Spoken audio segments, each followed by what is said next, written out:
Welcome to Holocaust Museum Houston. My name is Wendy Warren, and I'm the Director of Education here at the museum. To celebrate the opening of the exhibit, Mandela Struggle for Freedom, we are speaking with organizations from around Houston that are working to protect human rights and serve our community. Today, I have the pleasure of speaking with Barbara Bronstein, founder of Second Servings. Barbara, thank you so much for joining us. I'm very excited to learn more about your organization and the important work Second Servings is doing within our community. First, can you tell us a little bit about Second Servings and your mission? Second Servings is Houston's only prepared and perishable food rescue organization. Its mission is to alleviate hunger and reduce waste in Houston by rescuing perfectly edible surplus food and delivering it directly to local charities. We began operations in 2015 and have already rescued over 4 million pounds of food and helped nourish 175,000 people each year. We are very excited to participate with the Holocaust Museum Houston because food is a human right. Awesome. Wow. I mean, 175,000 people, that's kind of amazing. So why is this issue of hunger or food insecurity important to you? Well, everyone has a right to food and for survival. And unfortunately, in Houston, 16% of people don't have reliable access to a sufficient quantity of nutritious, affordable food. And yet, we discard 30 to 40% of the available food supply. It just doesn't make sense. And that's why I created Second Servings, because there are people in need and good food is going to waste. So we're tackling both issues of food insecurity and food waste simultaneously in a creative, innovative, and practical, efficient way. We work with over 300 food donors, such as distributors, retailers, manufacturers, sports venues, hotels, banquet venues, schools, hospitals, and many others. They donate their unsold and unserved food to Second Servings, and we pick it up in refrigerated vans and deliver it directly to over 90 different charity sites. And that includes places like soup kitchens, homeless shelters, low-income housing, food pantries, and a wide diversity of other types of sites.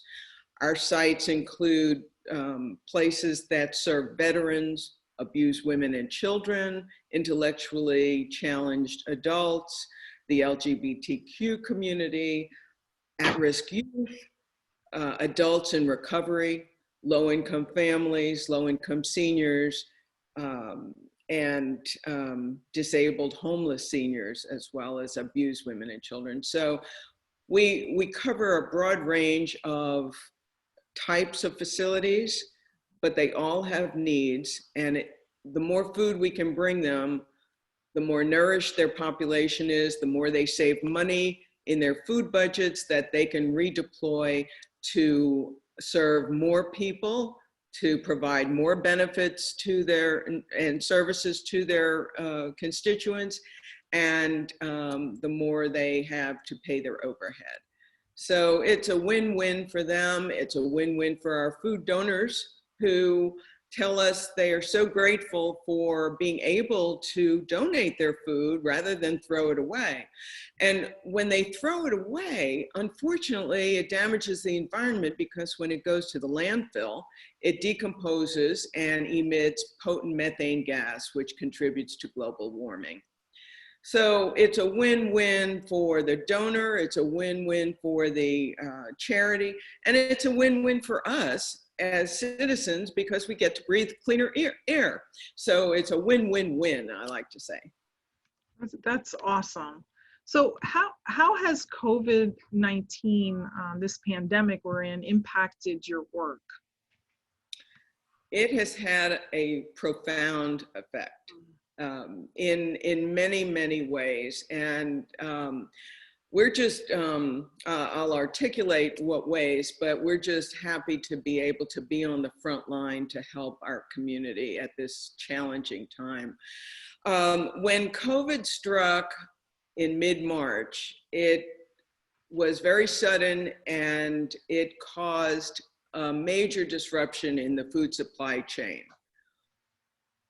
So much food had no place to go, no people to eat it in restaurants, no people at offices to consume it at business cafeterias, no children to eat it at school. And so there was tremendous food availability, and businesses called on second servings to come rescue their perishable food. They knew they could count on us, that we could come and pick it up. But meanwhile, there was so much, we had to get very creative. And being nimble and resourceful, we called on some new collaborative partners, such as Acme Party and Tent Rental Company. They had big trucks and drivers that they donated to their services to us to pick up 24,000 apples and pears at a school food provider.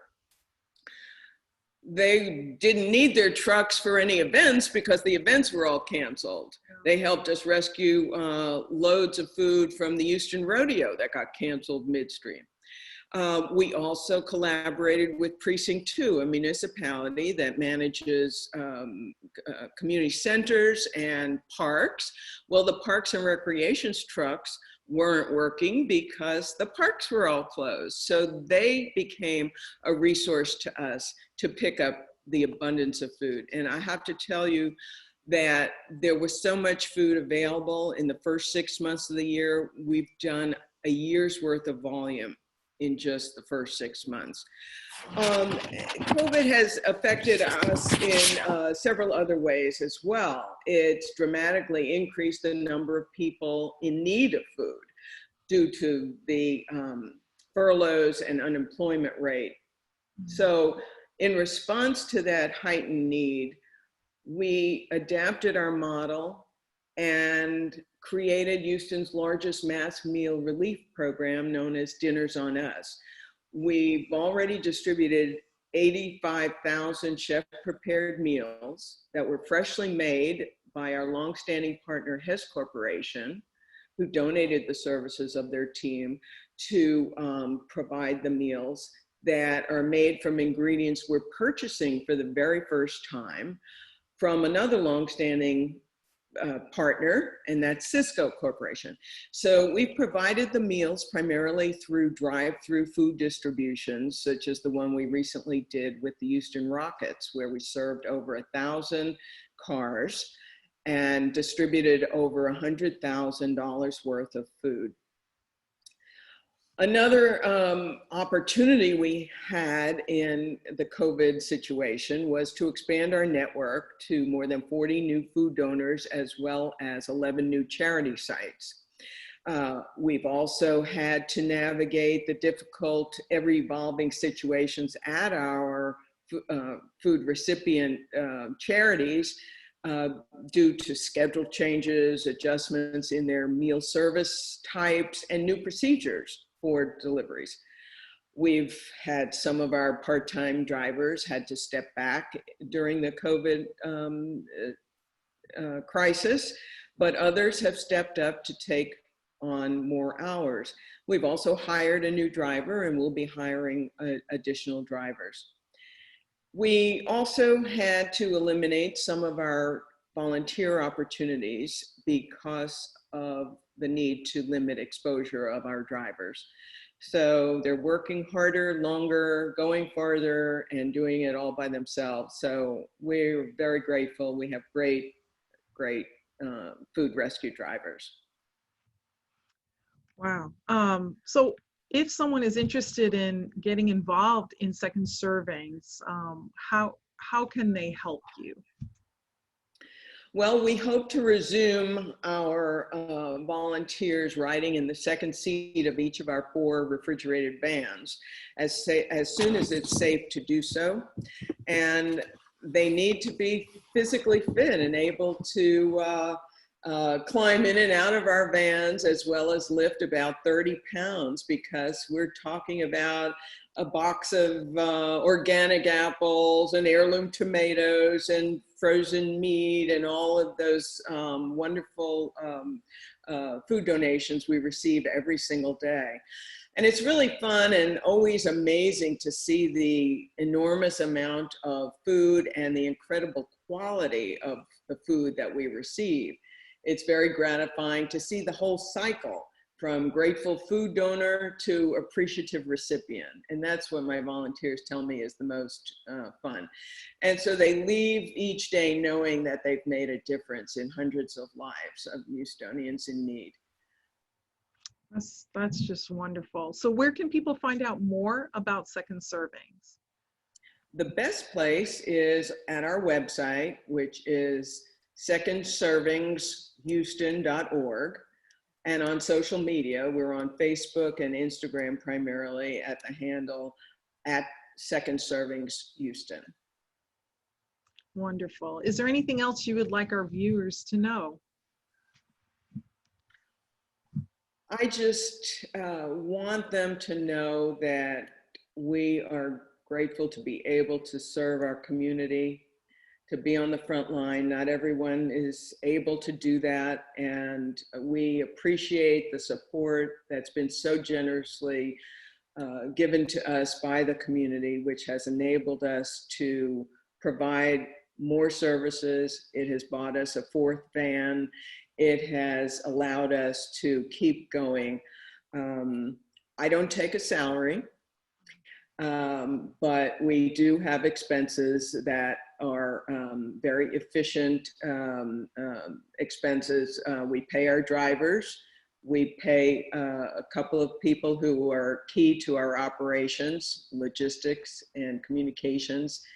And we don't charge anything to our charity. So the food is all provided for free. So those are important things when you're making a charitable donation. You want to know that you're not, that you're in good hands, that your money is being spent wisely and frugally.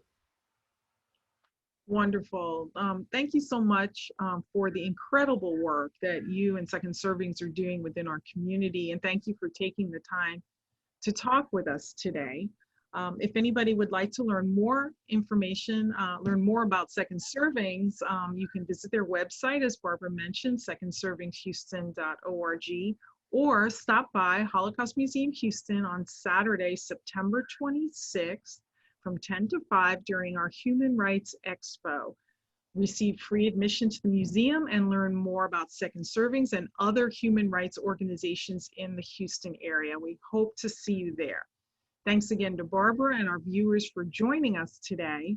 Mandela's Struggle for Freedom will be on view from September 11th through January 3rd.